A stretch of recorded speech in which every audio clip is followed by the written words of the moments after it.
안녕하세요. 그녀의 북살롱 미셸입니다.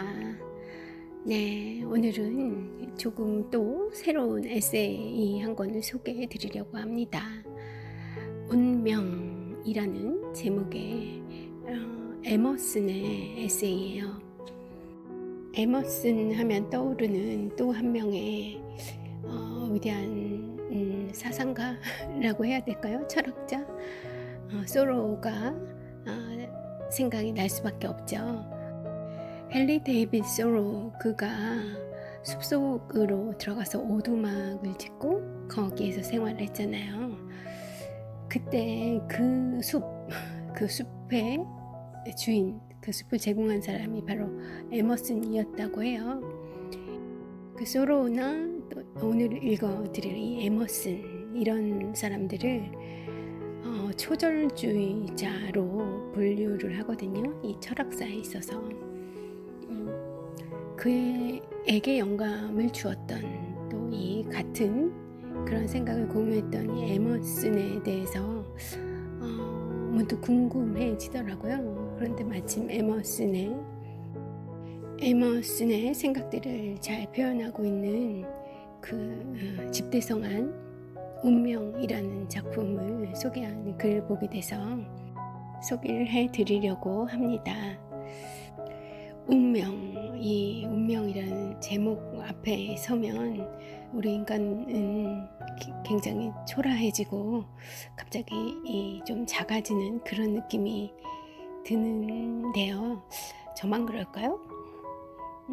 저는 좀 그래요. 베토벤의 운명을 들을 때도 그렇고 뭐 거대한 서사가 있는 뭐 박경리 선생님의 토지 뭐 이런 것들을 생각해도 우리 인간이라는 생명체 앞에 주어진 그런 거대한 운명의 흐름 이런 걸 생각하면 좀 너무 이렇게 작아지는 느낌이 드는데 이상하게 오늘 이 운명, 에머슨의 운명이라는 글을 보면 작아지는 그런 느낌이 아닌 또 다른 그런 새로운 넓은 그런 충만함, 대기 안에서 유영하는 그런 충만함을 좀 느끼게 되는 것 같아요. 일단 한번 읽어봐 드릴게요. 위대한 미국의 초절주의자 랠프 월도 에머슨은 40을 앞두고 자기 신뢰, 셀프 릴라이언스를 썼다. 이 에세이는 극찬을 받으며 미국 개인주의 윤리의 상징이 되었으나 일반적으로 생각하는 것보다는 좀 더 복잡한 글이었다. 에머슨은 순응하는 사회 속에서도 항상 자신을 지켜야 할 개인의 책임과 의무를 강조했지만 보다 근원적인 메시지는 성공을 바란다면 세상에 거슬러 의지를 행사할 것이 아니라 우주의 기운에 맞춰 조화를 이루어야 한다는 것이다. 그러니까 성공을 바란다면 세상을 거스르는 것이 아니라 그 우주의 그 세상의 기운의 그 흐름을 타야 한다는 이야기 같죠? 이 자기 신뢰라는 에세이 이후 약 20년이 흐른 후에 출간된 에세이 운명에서는 우리가 어느 정도나 자신의 노력으로 이루어지고 또 어느 정도나 보이지 않는 힘의 산물인가 라는 의문을 해결하려는 시도로 보인다. 이 작품 운명은 지금도 이런 근본적인 철학적 문제에 관한 최상의 성찰로 평가되고 있다고 합니다. 에머슨은 인생에 거스를 수 없는 천명이 존재하고 운명이 실제로 있다고 시인하면서 말문을 열죠. 그러면서도 개인의 뜻과 성격의 힘 역시 실제하는 힘이라고 단언합니다. 그렇다면 이 상반되는 듯 보이는 힘을 어떻게 화해시킬 것인가? 그것이 에머슨의 화두였던 것 같아요. 개인적인 차원에서 우리들 대부분은 우리의 개성이 세계와 균형을 이루고 우리가 그럭저럭 필연과 자유의 간극을 넘나들며 거스를 수 없는 천명이 존재하기는 해도 그런 천명에는 다 이유가 있다고 느낍니다.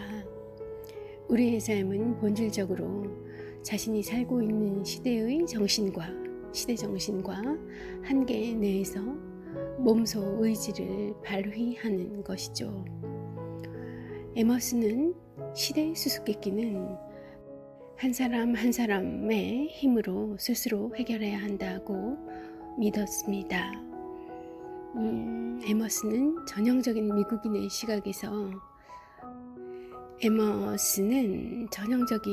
그런 미국인에게서 천박함이 엿보인다는 사실을 인정하는 입장이었던 것 같아요. 위대한 국가는 허풍쟁이나 어릿광되었던 적이 없고 인생의 공포가 무엇인지 확실히 알면서도 의연히 거기에 맞서 싸울 용기가 있었다고 말합니다. 마치 이 세르반테스의 돈키호테가 떠오르는데요. 에머슨은 기꺼이 전쟁에서 죽기를 불사했던 스파르타인과 미리 정해진 운명을 순순히 받아들이며 역시 적의 칼날을 향해 돌진했던 터키인, 아랍인, 페르시아인을 거론했죠.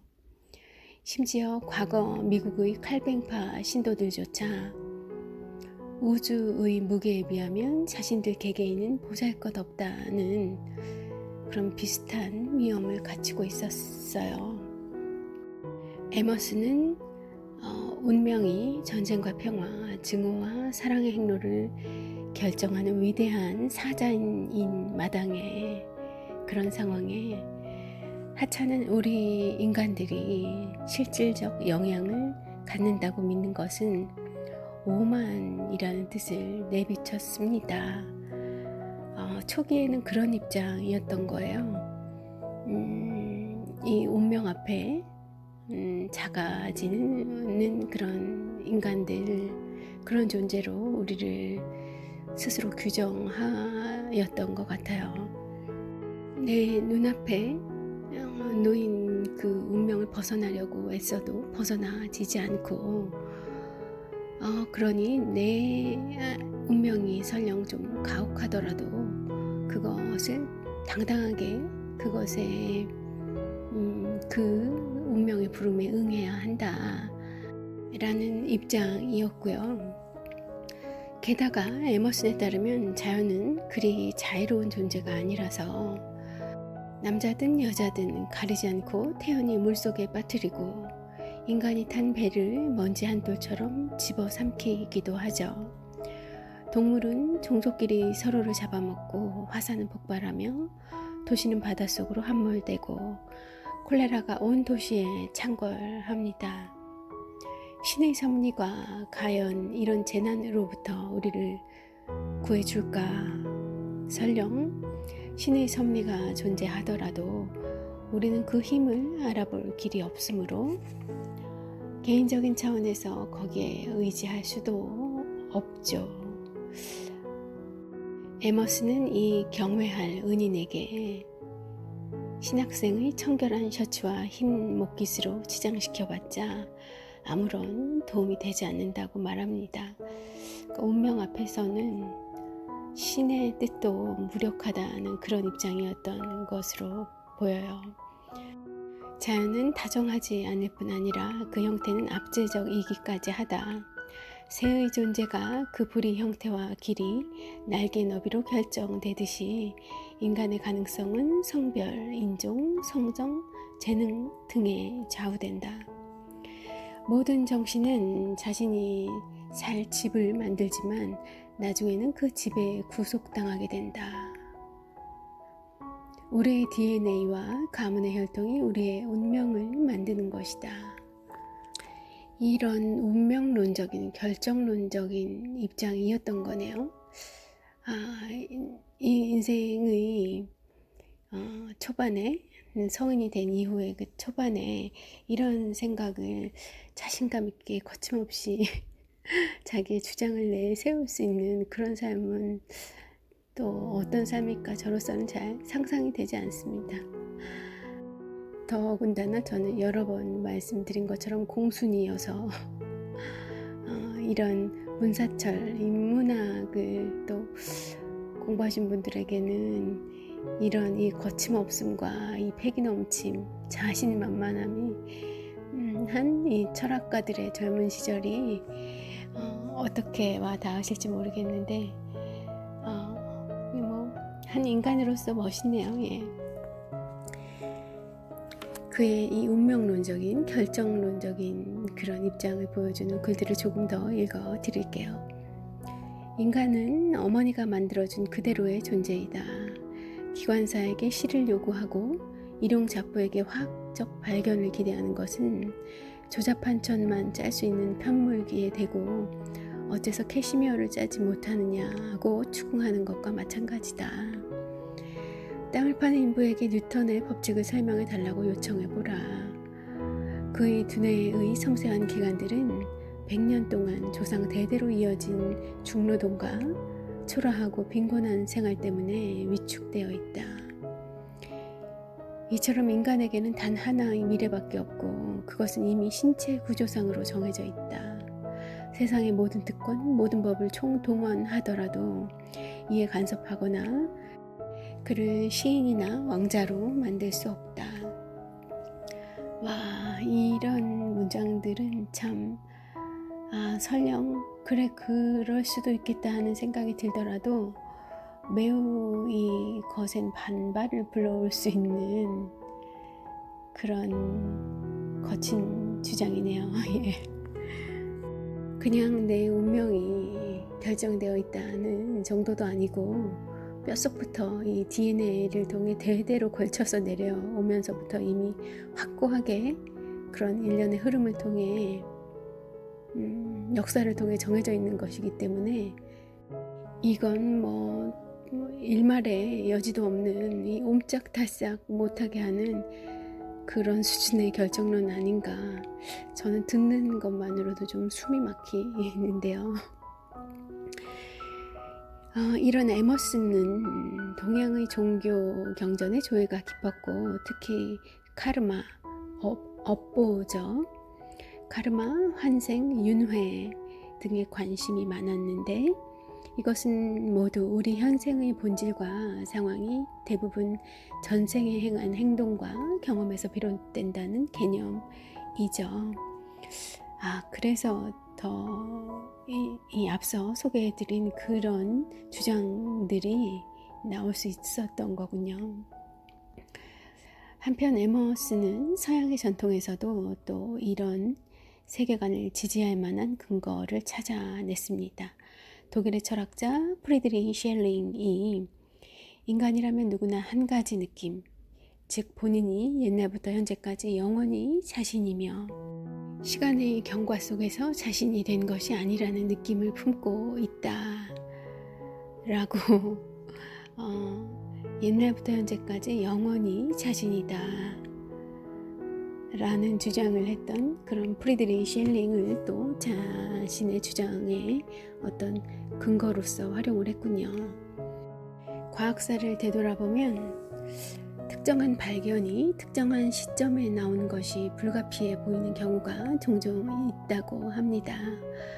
우리는 어떤 발명과 착상을 흔히 개인의 공으로 돌리지만 실제로는 두서너 명이 동일한 결론에 거의 동시에 동일한 그런 시점, 동일한 시대에 도달하는 경우가 적지 않죠. 진보는 특정 개인과 상관없이 그 자체의 추동력으로 이루어진다는 의미로 해석해 볼 수 있겠습니다. 이런 맥락에서 보면 특정한 인간은 얼마든지 대체 가능한 매개체일 뿐이고 이를 부정하는 생각은 신의 비웃음을 살 뿐인 거죠. 그러나 운명의 무게는 사람마다 다르게 느껴집니다. 우리가 광폭하고 야만적인 존재라면 운명도 똑같이 광폭하고 무서운 모습을 드러내지만 우리가 온화하면 우리의 행동을 가로막는 힘도 온화해진다. 인간의 영혼이 정화됨에 따라 그를 구속하는 제약도 고상해지겠지만 그럼에도 필연의 구리는 항상 가장 높은 곳에 위치한다. 이처럼 운명의 무게를 강력히 주장하던 에머스는 돌연 방향을 바꾸어 운명에도 한계는 있다고 주장하기 시작합니다. 세계를 움직이는 또 다른 원동력, 그의 표현으로는 힘이 있기 때문이죠. 만약 운명이 자연사라면 힘은 그 강력한 적수이고 인간은 하찮은 짐이 아니라 이미 결정된 듯한 역사의 진행을 가로막는 거대한 대항력입니다. 에머스는 운명의 일부는 인간의 자유이고 인간이 사고하는 한 인간은 자유롭다고 라는 입장으로 진화를 하게 되는 것 같습니다. 그러니까 그 운명의 일정 정도는 인간의 자유의지로 볼 수 있다는 거죠.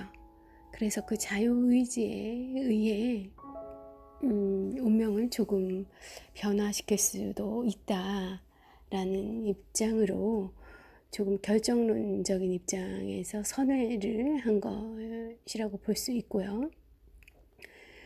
운명을 지나치게 깊이 생각하는 것은 건전하지 않고 나약하고 게으른 사람일수록 모든 것을 운명 탓으로 돌리기 쉽다. 운명을 대하는 올바른 방식은 운명의 자연적인 힘을 일깨우되 자신의 행동의 자유는 여전히 견제하는 것이다. 자유는 감정과 상황에 휘말려 나약해지기 쉬운 우리에게 확고한 의지를 북돋워 줄 수 있다. 그래요. 이 정도는 되어야 제 귀가 좀 쫑긋해지는 것 같습니다. 그러니까 운명에다가 자유를 결합을 시킨 거예요. 앞서 언급되었던 그런 힘이라는 것보다는 저는 이 자유라는 것에 더 끌리네요. 예. 같은 의미이더라도 자유라고 표현하는 것이 조금 더 거부감이 없게 받아들여진 것 같아요. 자, 그의 이 변절 이후 농담처럼 표현하면 변절을 한 거죠. 초반에는 그렇게 너무나 이 자석처럼 딱 그 고착화되어 버린 나의 운명, 그것에서 절대 헤어날 수 없는 그런 인간을 상정을 했다면 이제 그의 입장이 이렇게 변화가 된 거잖아요. 인간의 그 자유의지에 의해 운명이 상당 부분 변화가 될 수 있다. 또 그래야 한다라는 주장으로 입장이 바뀐 거니까 표현을 순화해서 그렇지 거의 극에서 극으로 입장이 변한 거라고도 볼 수 있잖아요.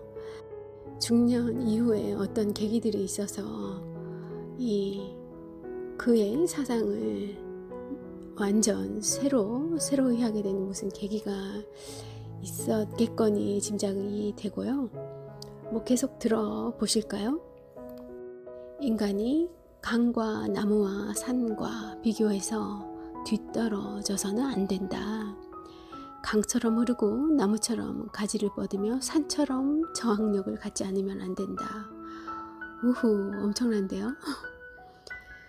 다른 사람들이 운명을 해로운 힘으로 믿더라도 우리는 운명을 이로운 힘으로 여기고 자신이 운명의 천사로부터 보호받고 있음을 알아야 한다. 에머스는 예기치 못한 자연의 분노를 길게 설명한 뒤 운명에는 운명으로 맞서 나갈 수 있다고 주장합니다. 우주에 잔혹하고 우발적인 수많은 사건이 있다면 우리를 구성하는 원자들 역시 광폭하게 대항할 것이기 때문이다라고요. 게다가 우리는 스스로를 자유롭게 만드는 창조력을 가지고 있으므로 기계의 일개 부품으로 전락하는 대신 우주의 발전에 참여하여 우주의 작동 원리를 깨닫고 그 과정에서 우리의 독창성으로 채울 만한 틈새를 발견할 수 있을 것이다. 이제 인간 예찬의 수준으로 이 자유의지, 창조의지의 예찬으로 넘어가고 있습니다. 우리가 만물 통합의 이치를 더 많이 깨우칠수록 세상 속에서 우리의 가치도 자연히 늘어갈 것이다. 우리는 운명의 책에 쓰여있던 내용 못지않은 실제 운명을 직접 써내려갈 수 있다. 이 정도 읽고 보면 거의 동양의 사주, 동의보감에도 언급된 갑자기 단어가 생각이 안 나는데요. 사주팔자 나오는 그 명리학, 그런 것과도 거의 일맥상통하는 그런 내용인 것 같고요. 어쨌든 이 운명보다 이 자유의지에 보다 방점이 찍혀 있는 것 같아요. 그래서 그 인간 앞에 놓여진 이 주어진 그 운명조차 나의 그 인생을 펼쳐가는데 도움이 되는 방향으로 그것을 재해석하라는 거죠. 좋은 방향으로 이렇게 자꾸 받아들이고 해석하고, 어떻게 보면 계속 그렇게 나의 성장과 개발 이런 것들을 위해 운명조차 이용하라는 긍정적으로 도움이 되는 방향으로 활용하라는 그런 의미로까지 또 이렇게 해석이 되는데요. 제가 너무 해석을 과대하게 한 걸까요? 사유는 모든 것을 마음먹은 대로 만들 수 있는 수준까지 인간의 정신을 끌어올림으로써 물질적 우주를 해체시킨다. 멋있긴 합니다. 네. 모든 걸 할 수 있다는 것으로 이해가 되고요. 에머슨의 또 다른 발견은 항상 어느 한 사람이 다른 사람보다 그 시대의 신의 섭리를 더 많이 표현한다는 것이었어요. 진리를 인식하는 것은 진리에 대한 지배 욕구와 깊은 관련이 있고, 자연의 힘은 엄청나지만 불타오르는 인간의 의지도 그에 못지않아서 한 나라 전체를 일대 충격으로 몰아넣거나 새로운 종교를 창시할 수도 있다. 영웅은 명백히 운명을 잊은 듯이 행동하고 세계가 다른 식으로 펼쳐질 수도 있다는 사실 따윈 전혀 안중에도 없다. 가만히 들여다보면 운명은 단지 우리가 완벽히 설명해내지 못하는 원인에 불과하다고 에머슨은 주장합니다.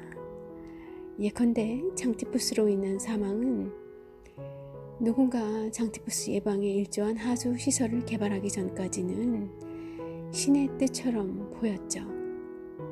또 괴혈병 역시 라임 주스로 예방이 가능하다는 걸 발견할 때까지는 수많은 선원들을 죽게 했고요. 철도 노선이 깔릴 때까지 광활한 그런 대륙은 골치 아픈 장애물이었는데, 이제 그 노선 철도가 들어서고 나서 대륙은 장애물이 아니라 어떤 기회의 땅으로 부각되었을 거고요. 이렇듯 인간의 창조력은 종종 전지전능한 운명으로 보이던 것들을 가차없이 비웃어 버립니다. 이 에머슨이 살던 시대적인 그런 맥락을 떼어놓고 생각할 수가 없는 것 같고요. 그 당시에 그런 1800년대의 미국이라는 그런 배경을 놓고 생각을 하면 이해가 되죠. 그가 이런 입장으로 성숙해 갈 수밖에 없었던 것이 이해가 되고요. 인간이 못할 게 없었던, 거칠 게 없었던 그런 시대이지 않았었을까 싶습니다. 자, 그러면 이제 초반 그 자기 신뢰에서 이렇게 변화해온, 성장해온 에머슨의 결론은 죽기 전에 그가 도달한 마지막 지점엔 어떤 사상, 어떤 의견들이 있었을까요? 자, 소개해 드릴게요. 운명, 에머슨의 그 운명이라는 저서의 끝부분에서 에머슨은 인간과 사건의 관계로 다시 돌아옵니다. 그는 인간의 영혼은 결국 자신에게 일어날 사건을 그 안에 포함하고 있다. 사건은 영혼이 생각하는 것을 현실화한 데 불과하기 때문이다. 사건이란 자신의 모습을 표출하는 것에 지나지 않는다. 그래서 자기 피부처럼 자기 몸에 꼭 맞는다. 그러면서 에머슨은 이렇게 말을 있습니다. 인간의 운명은 그 사람의 성격이 만들어내는 것이다. 한 사람의 성장은 그의 야심, 그의 친구, 그의 행동 속에서 명확하게 표현된다. 그의 운명은 한 조각처럼 보이지만 실은 인과관계의 한 조각에 가깝다. 나의 오늘이 나의 미래를 만든다는 의미와 맥이 다 있는 것 같고요. 에머슨은 역사를 도로에서 서로를 밀치는 두 소년에 비유한다. 인간은 밀고 또 밀린다. 약한 사람은 환경에 의해 밀려나지만 현명하고 강한 자는 결코 끄덕도 안 할 듯한 그런 대상도 언젠가는 움직일 수 있다는 것을 알고, 그리고 세상에 자신의 생각을 아로새길 수 있다는 것도 안다. 여러분은 어떤 편이십니까? 어떤 쪽에 서 계십니까? 약한 사람 쪽일까요? 현명하고 강한 자에 속해 있으신가요? 에머슨은 이렇게 묻고 있습니다. 우리가 지금 살고 있는 이 도시도 어떤 한 사람의 의지에 굴복한 잡다한 물질의 집합체에 불과하지 않은가 라고요. 화강암이 아무리 저항을 하더라도 인간의 손이 훨씬 강하기 때문에 마음먹은 대로 이용할 수 있었던 겁니다. 이런 에머슨의 생각과 헨리 데이빗 소로우와는 조금 이 갭이 있는 것 같은데, 그들의 인생에서 어느 시점에 만났었던 걸까요? 헨리 데이빗 소로우에게는 젊은 시절이었고, 에머슨에게는 정확히 언제쯤이었을지 모르겠어요. 조금 다른 맥락, 다른 측면도 있는 것 같긴 합니다만, 인간의 자유의지를 존중하고 또 그것에 기반해서 생을 살아가야 한다라는 부분에는 서로 확실한 공감대가 형성되어 있는 것 같습니다. 어쩌면 에머슨은 이 소로우의 어떤 그런 주장의 결론들보다는 소로우처럼 살아가는 방식, 그 주장에 맞고 틀림을 떠나서 그렇게 자기 의지로 자기를 이 세상에, 주어져 있는 환경과 세상에 거세게 그런 자기 표현을 해 나갔던 그런 삶의 방식 자체를 굉장히 옹호하고 마음에 들어 하지 않았었을까 하는 생각도 들어요.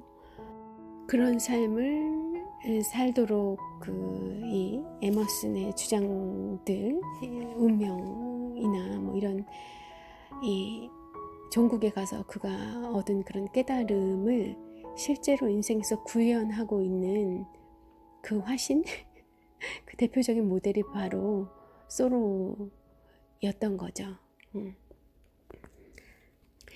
자, 이제 이 책의 뒷부분에 나와 있는 간추린 평을 좀 읽어 드리겠습니다. 제가 읽고 있는 이 책 소개를 안 드렸어요.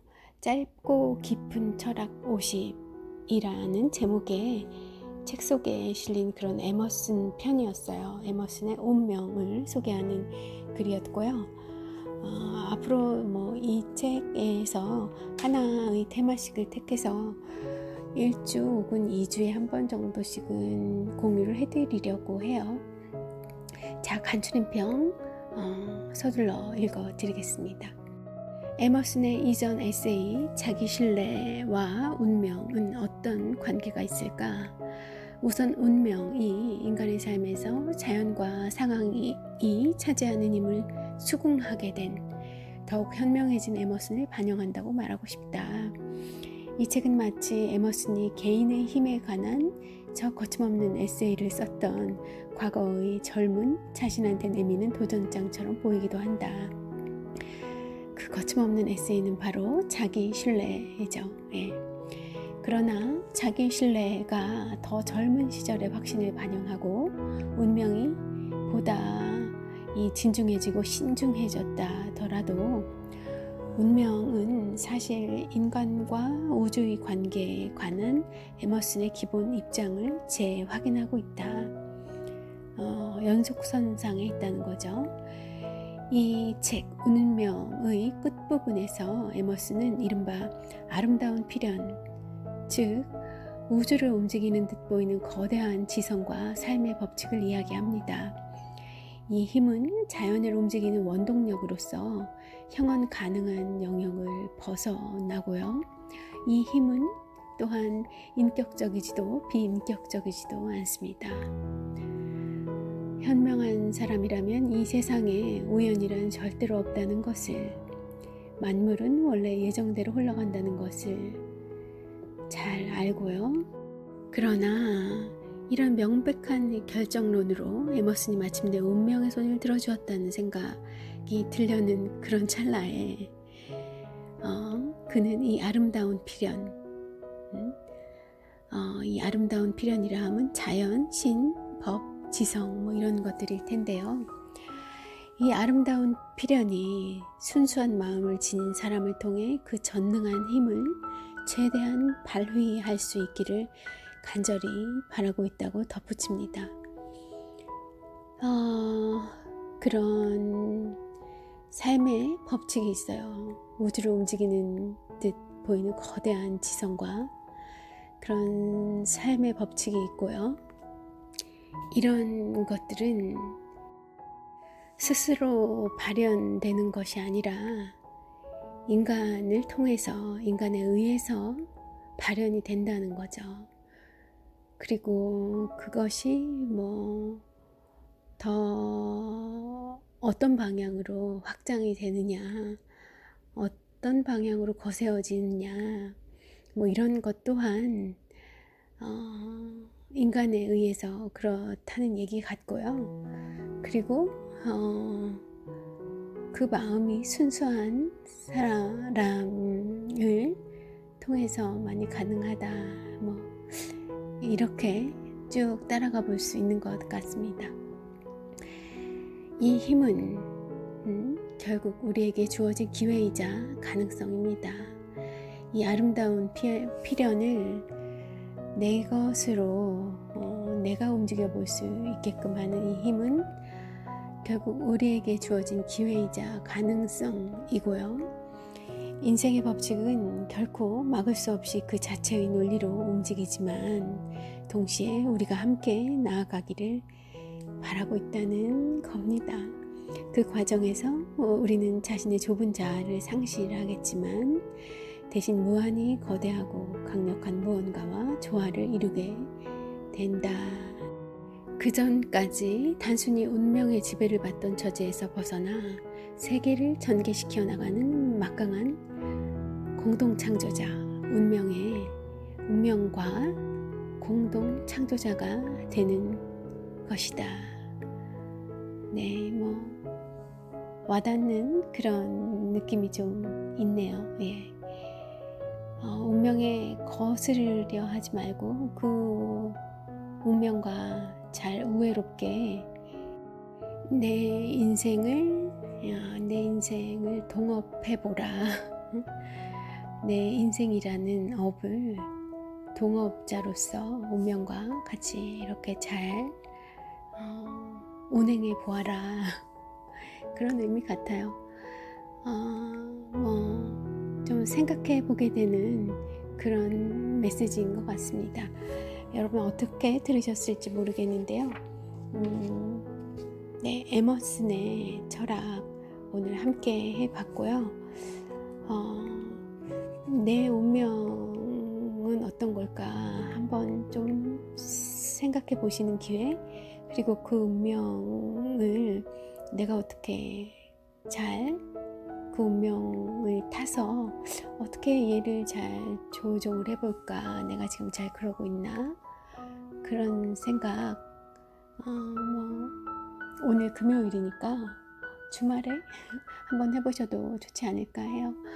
네, 오늘 좋은 금요일, 편안한 금요일 되시길 바라고 저는 또 내일 다른 책으로 찾아오겠습니다. 함께 해주셔서 감사합니다.